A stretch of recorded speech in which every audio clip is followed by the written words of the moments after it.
Hello, you all. Welcome to the channel. I am Sabrina, and I wanted to share with you today about what my Easter plans look like, my Easter weekend. Today is Good Friday, and it's really interesting because my daughter was born on Good Friday, but she was born April 4th, way years back. I don't want to tell how old she is, but let's just say she's over 25, my youngest. Anyway, so so that's pretty interesting. Just a little interesting fact in our family. But I want to talk to you about what my plans are. And it goes back to taking what you have and where you are and finding the hole that needs to be filled and how you can fill it. Because this way of thinking started when I could no longer do what I used to be able to do, like when I was working and volunteering and teaching classes at church and helping out with different ministries full-time. Not full-time, but part-time. And then the kids were in school, and I wasn't as bad back then. It was really interesting because I had the cancer was diagnosed in 2015, and then 2016 is when I finished the really hard treatments. And over the years, my body has just gotten weaker and weaker, or I felt the effects. Let me put it that way. I have felt the effects of what I've gone through even more over the years. So it's interesting because what I could do in 2016, 2017, it's a lot more than what I can do today. But a lot of it has come from me learning too that my body is healing. And I have not had an emergency room trip in a while based off of me overdoing or a hospital stay.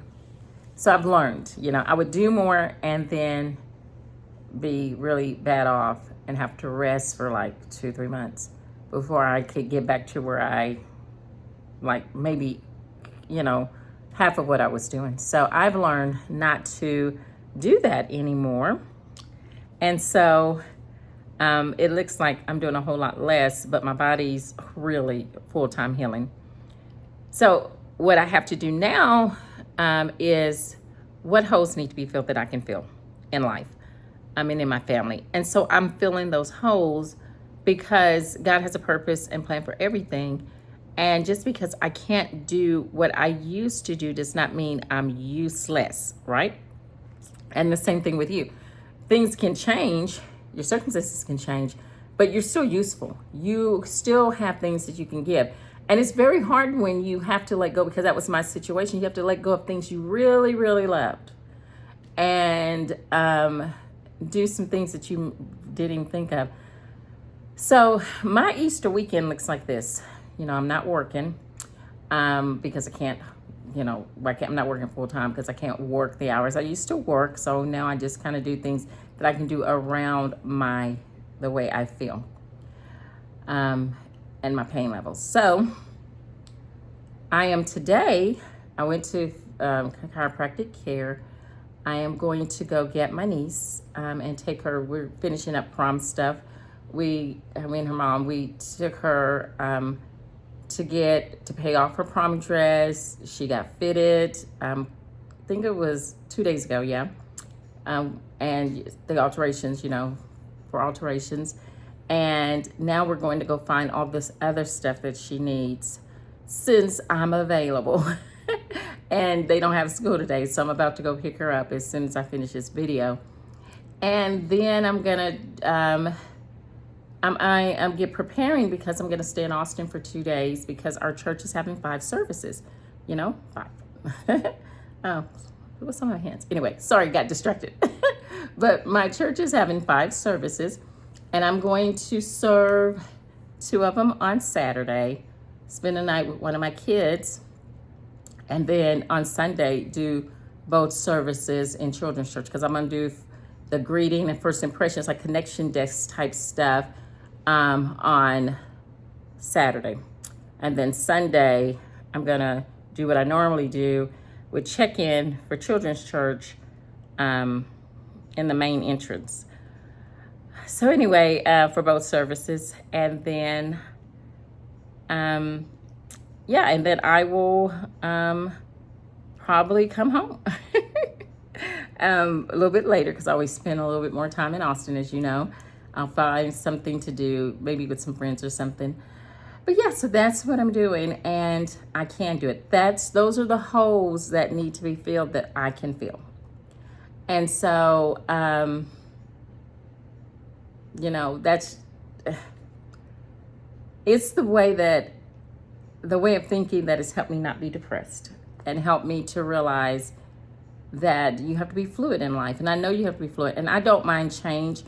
I just, changes that change the way you see yourself and where you feel is your identity, is hard, because we work for years and years and years to find out who we are and what we're good at and what our skill levels are.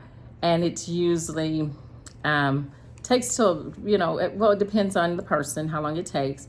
But when you finally get there and are able to do those things, you feel very fulfilled because it feels natural and you love doing what you do.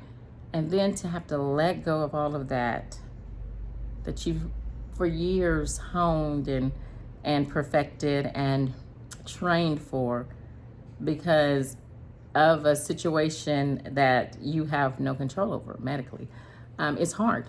But what has helped me is we have a lot of people at our church from the Ukraine, and a lot of them were doing very, very well in the Ukraine, and they had to flee the Ukraine because of war. And so they are in a situation to where they have all of this training, they have all of these things, and now they are having to start over in a country, you know, because a lot of times they're just fleeing with what they have. And what the prerequisites for, like, whatever profession they were doing there, it's not the same in the United States. A lot of times those jobs don't transfer over. So they're having to start over.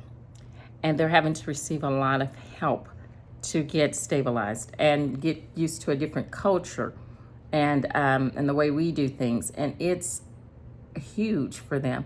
So after realizing that there are other people and people who flee even countries like Mexico because of because of a better way of living here, that is so hard for them. Because I went to school with a girl, college, who she was an older lady. She was a doctor in Mexico. And they're over here in the United States. And of course, her schooling doesn't work here.